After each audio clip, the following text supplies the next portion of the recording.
Привет! Сегодня мы пройдемся по Butcher's Gardens.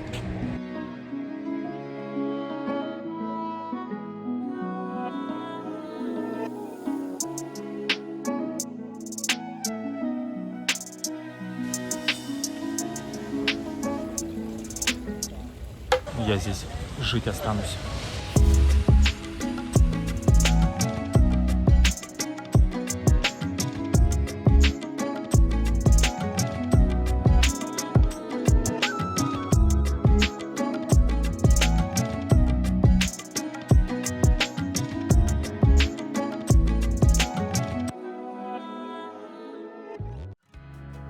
Фонтаны и цветы. Очень красиво. Но мы еще только на парковке, даже не зашли в сад. Пешеходная дорожка ко входу тоже выглядит шикарно. Все цветет и зеленеет. Но давайте разберемся, где мы с вами находимся.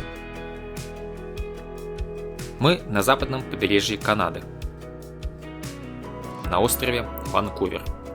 Рядом расположился город Ванкувер, который вы все знаете. А вот это остров Ванкувер, который многие ошибочно называют островом Виктория. Из города Ванкувер на остров Ванкувер можно добраться паромом. Есть два маршрута. Паромная переправа стоит отдельного видео. Уж больно красивые виды открываются, оцените сами.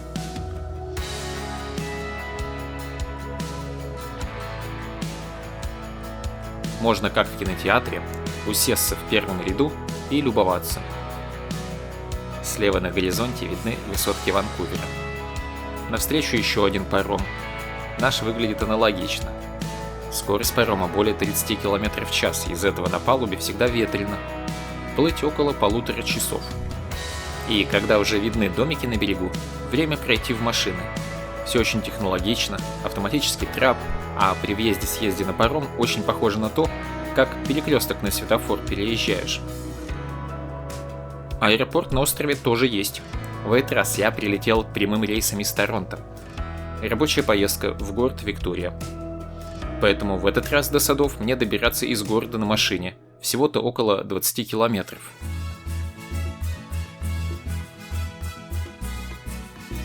Ну что, какая вам больше нравится?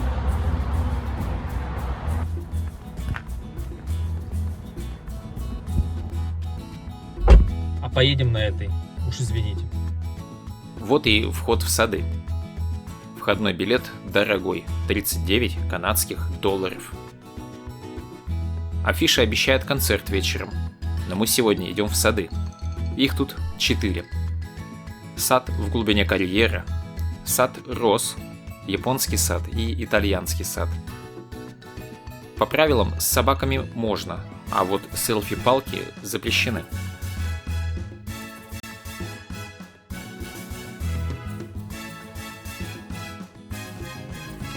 Еще один трюк – держать поменьше людей в кадре.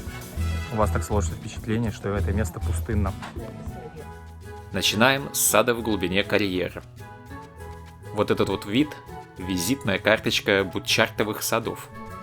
Раньше, 120 лет назад, здесь был карьер по добыче извести для производства цемента. Когда карьер истощился, остался котлован, который жена владельца цементного бизнеса решила превратить в сад. Вот так вот все и началось. Потому и название, если переводить с английского дословно, Sunken Garden – затонувший сад, так как он разбит на дне котлована. Надо спускаться вниз, чтобы попасть на его тропинки. Многолетний труд не пропал зря. Сегодня сады имеют статус национального достояния Канады, и это лучший ботанический сад, который я видел. И это не только мое мнение.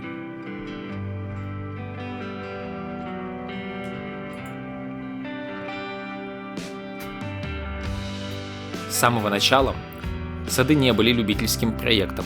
Семья владельцев была состоятельна, и к проекту привлекали лучших архитекторов. Так, например, сад роз был создан выпускником Гарварда, впоследствии ставшим главным ландшафтным дизайнером Сан-Франциско, по сути самым крутым на западном побережье США. В садах можно увидеть не только цветы, растения, но и водопады. Альпийская горка тоже присутствует. Да не горка, а почти Эверест, который надо штурмовать. С него открываются виды на водопад.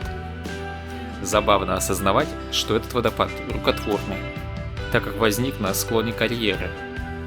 Но за более чем 100-летнюю историю стал уже природным. Вообще весь ландшафт стал природным. Очень гармонично все вписали. Ну и 100 лет истории сделали свое дело.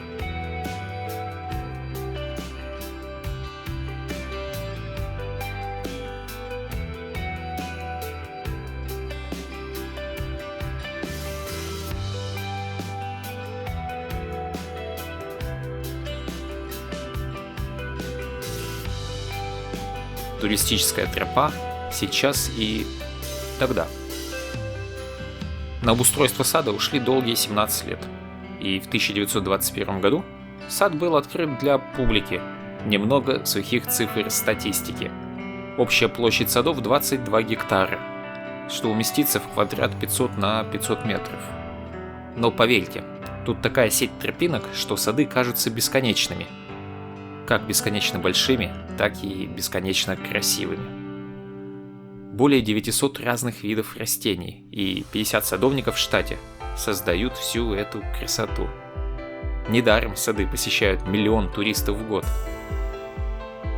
Смотришь на такие виды и думаешь, вот она, красота, неужели человек так может? Это все природа создала. А вот человек может создавать фонтаны, такие как этот. Фонтан Росс. Назван в честь внука основателей садов, в честь Иоанна Росс. Ему, внуку, подарили сады на 21-летие. И всю свою жизнь Иоанн посвятил этому месту. 58 лет вложенных трудов. В 1994 году сады получили свой герб от Канадской геральдической гильдии, а в 2004 году на 100-летний юбилей получили статус национальной достопримечательности и были установлены 2 тотемных столба. Их мы увидим позже в видео. А вот ночная подсветка в саду была установлена еще в 50-е. Фонтан, конечно, сразу шел с подсветкой, так как появился уже в 60-х.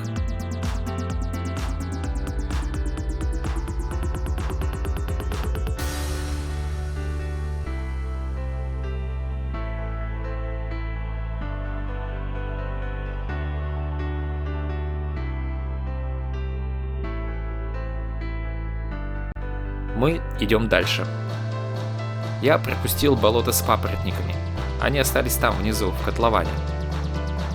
Мы на распутье. Прямо сцена и карусель. Сады направо. Ну, а мы пойдем налево. Одна брусчатка под ногами. Где цветы-то? Что за сад?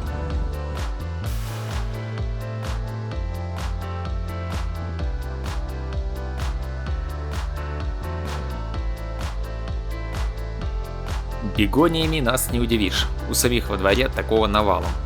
Конечно, не в таком количестве, да, но все равно. Так что давайте лучше пройдем в сад роз. Мимо плакучей секвойи.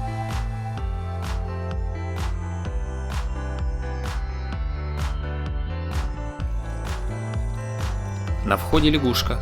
Надо потереть на удачу. Так, я так понимаю, ее надо погладить.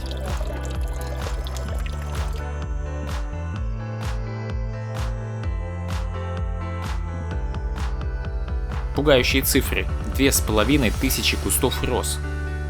Площадь Розария. Стадион. Единственное место в садах, где все кусты подписаны. Всех названий не перечесть.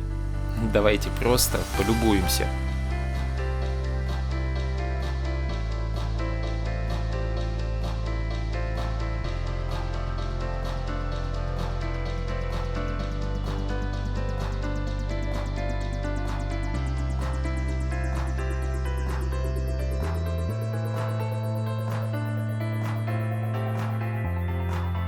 С розами все сложно. И тут я приглашаю в помощь знатока, который уже доказал себя специалистом по розам.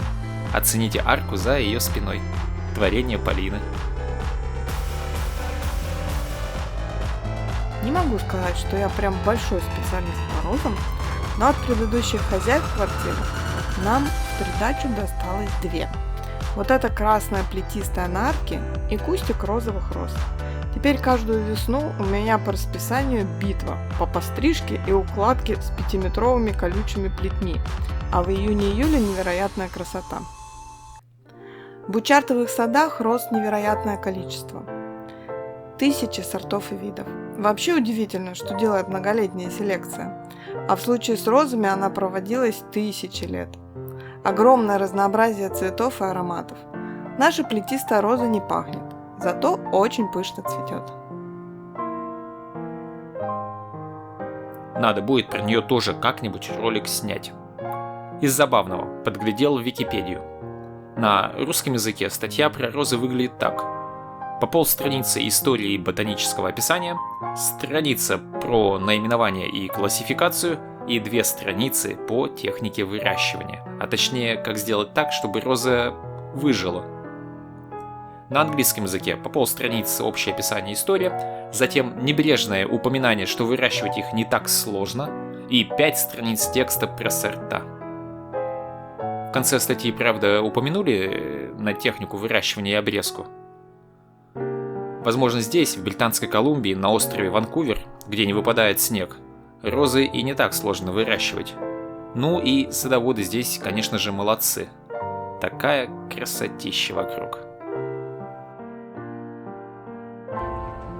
В цветах я по макушку.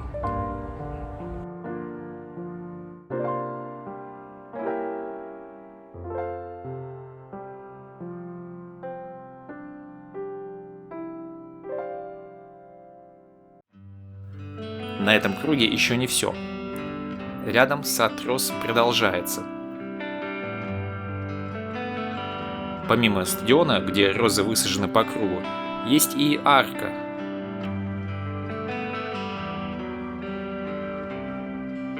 И прилегающие поля роз. Все оттенки – белые, бежевые, розовые и бордовые, даже фиолетовый оттенок. Слышал, что селекционеры упорно бьются за выведение голубой розы. Пока безуспешно, селекцией не вывести. Правда, в Википедии пишут, что японцы вывели голубую розу, но это с помощью ГМО. Цветовая палитра здесь, в бучартовых садах, чудесна. Очень хорошо продумана. Эффекты полей тюльпанов или лаванды, где бесконечные ряды одним цветом, не возникает.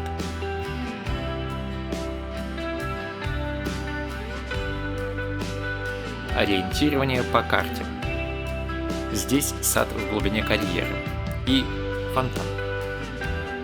Сад роз в самом центре. Ну а мы идем сейчас в японский сад, мимо фонтана с осетрами.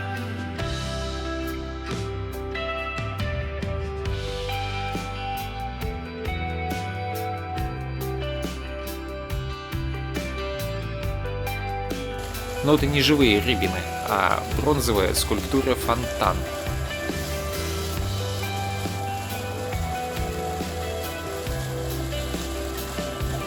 Проходим через ворота Тории. А теперь в японский сад.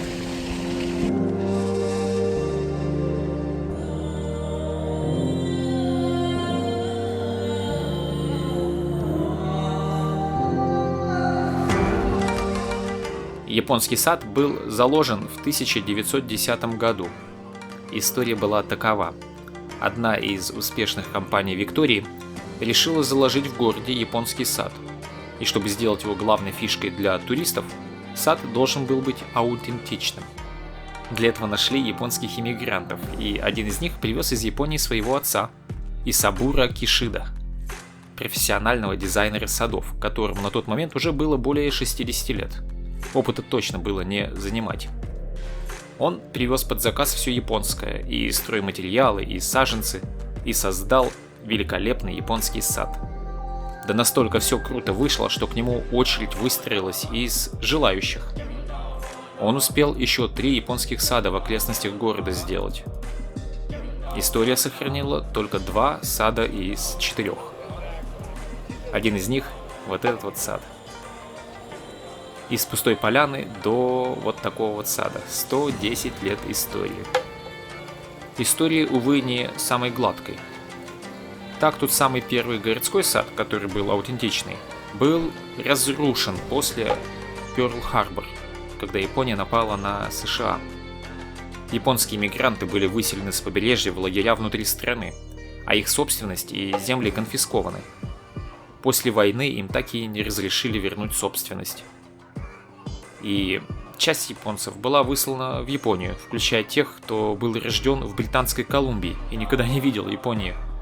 Многие переехали в Онтарио, включая и семьи садовников, ухаживающих за этими японскими садами. Бучартову саду повезло, без ухода он не остался. Но это внук основателей постарался. Бучартовы сады – частная собственность. Сейчас все под управлением и в собственности у правнучки основательницы.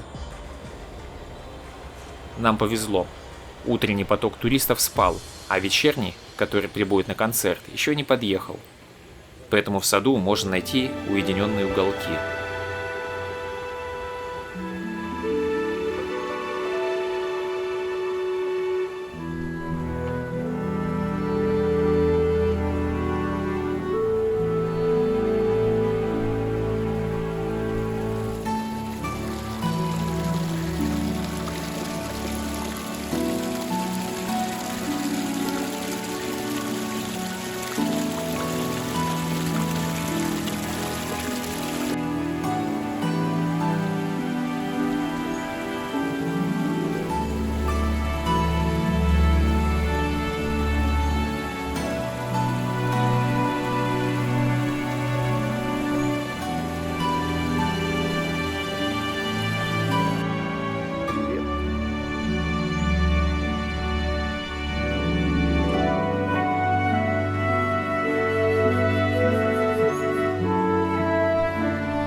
Я здесь жить останусь.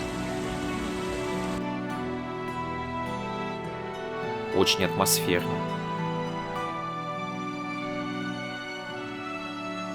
Вечером все еще интереснее, когда включают подсветку и посетителям выдают фонарики.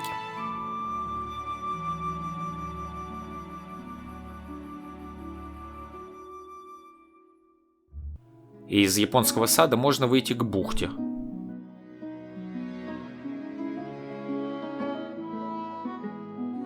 Не каждый ботанический сад имеет собственный причал. Этот имеет. Здесь проводят водные экскурсии вдоль побережья. Прогулочные катера, названные в честь членов семьи владельцев садов. Стоп.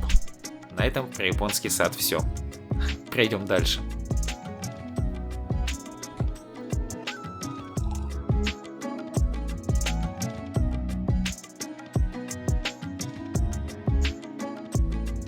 Конец июля. Все в самом цвету. Но не только цветы выращивают в саду. Есть и деревья. Некоторым больше 100 лет. Эти 2 секвойи были посажены в 1936 году. До 100 лет еще не дотянули.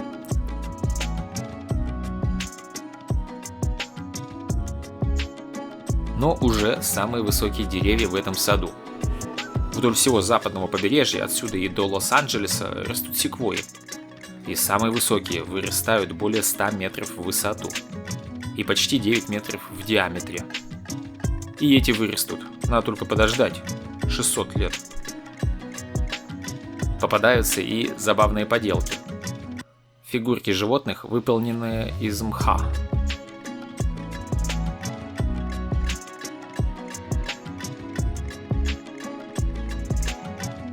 Опасно цветоводам посещать этот сад. Вернешься домой и начнется что-то гортензии у меня задохлик какой-то, не то что в Бучартовых.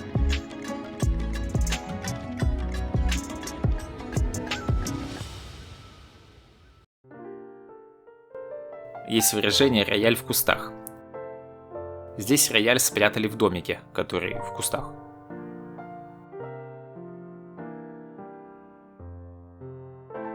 А вот это просто образцовое пособие по тому, как клумбы разбивать надо. Не втыкать 2 цветочка в 3 ряда, а сажать сплошным ковром, как тут. Опять фонтаны. Один виднеется вдали, меж деревьев. А этот фонтан-дракон. Прямо тут, рядом. Сады небольшие по площади, и с конца в конец минут за 10 пройти можно. Ну зачем так носиться? Тут при каждом шаге можно брать паузу и любоваться видами. Если секвойи самые высокие деревья, то вот эти вот колючие деревья самые древние с точки зрения археологии. Сверстники динозаврам. Музыкальная поляна со сценой для выступления. Группа готовится к вечернему шоу.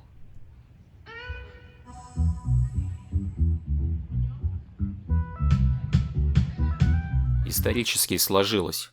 Лучшие концерты на открытом воздухе в Виктории, а то и на всем Ванкувер-острове.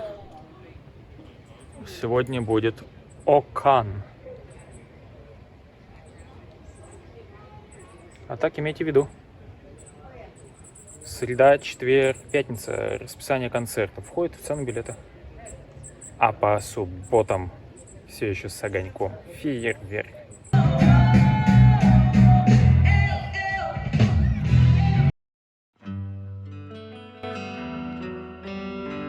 Тотемные столбы. Дань уважения местным племенам.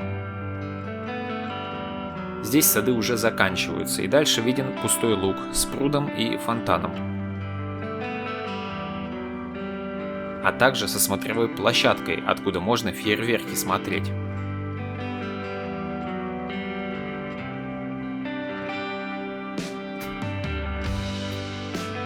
Сейчас же мы видим оленя. Пасется на лужайке, и это дикий олень, а не зоопарк зверинец какой. Руководство и владельцы садов пытаются способствовать защите окружающей среды и не использовать пестициды и гербициды. Берегут природу, в том числе и насекомых. А в данный момент сейчас борются с местными очистными сооружениями, которые свои отходы пытаются распихать по местным оврагам.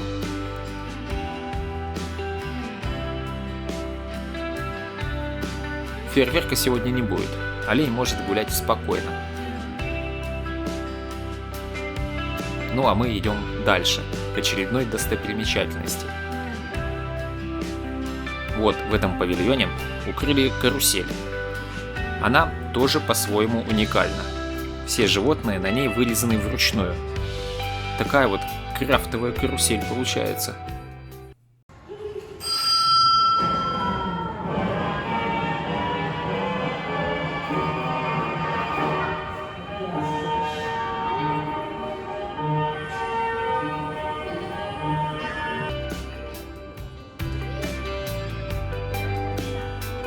Тренировочный конь перед каруселью. Если падаете с этого, то вам на карусель нельзя.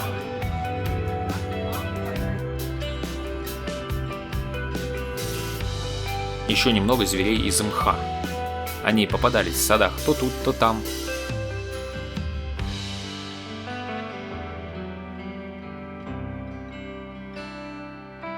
Некоторых, как белочку, узнать было сложно. Ночью приснюсь, не отмашетесь.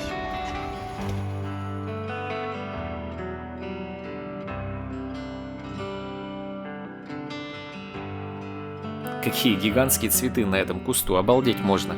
Чем же его поливают? Ну и давайте посмотрим, где мы еще не были. Обратимся к карте. Японский сад. Секвойи и фонтаны с фейерверком. Карусель и музыкальная поляна. Нам остался итальянский сад. Он рядом с домом, в котором и жила семья владельцев-основателей. Про их семью есть чудесный фильм, переведенный на русский. Ссылка будет в описании.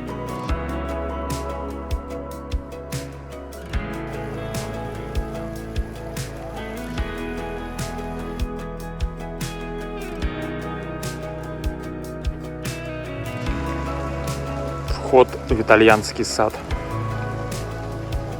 Сюда нужно какую-то барочную музыку.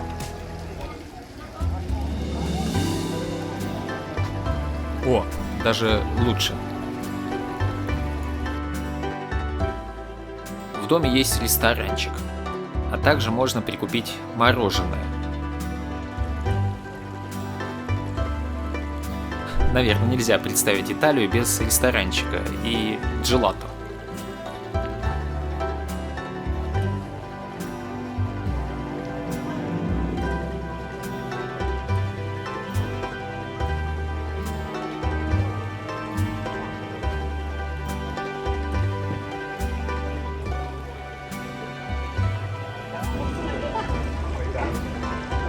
Это вход. Это выход. Не перепутай. Скульптуры, фонтаны, тоже все присутствует.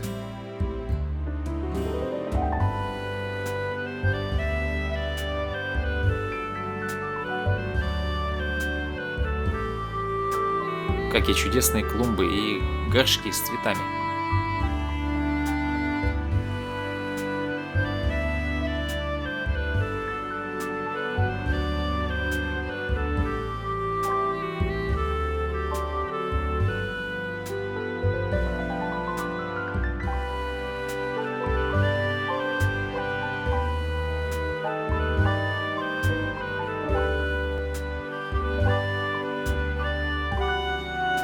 А вот это так вообще копия с итальянской классики начала 17 века.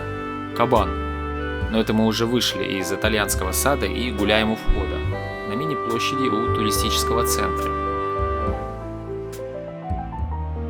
Судя по полированным бокам, детям лошадка нравится.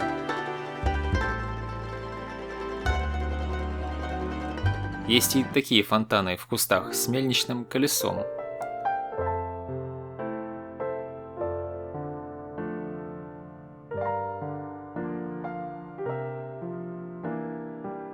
А для собак тут установили проточную поилку, чтобы животное от жажды не умерло, пока хозяева растения или семена в магазине выбирают.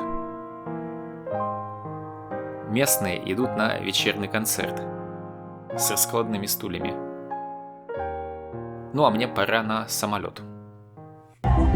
Прям не хочется покидать такое чудесное место. Надо будет обязательно сюда еще вернуться. На этом все. Пока. Ставьте лайк, подписывайтесь на канал, комментируйте.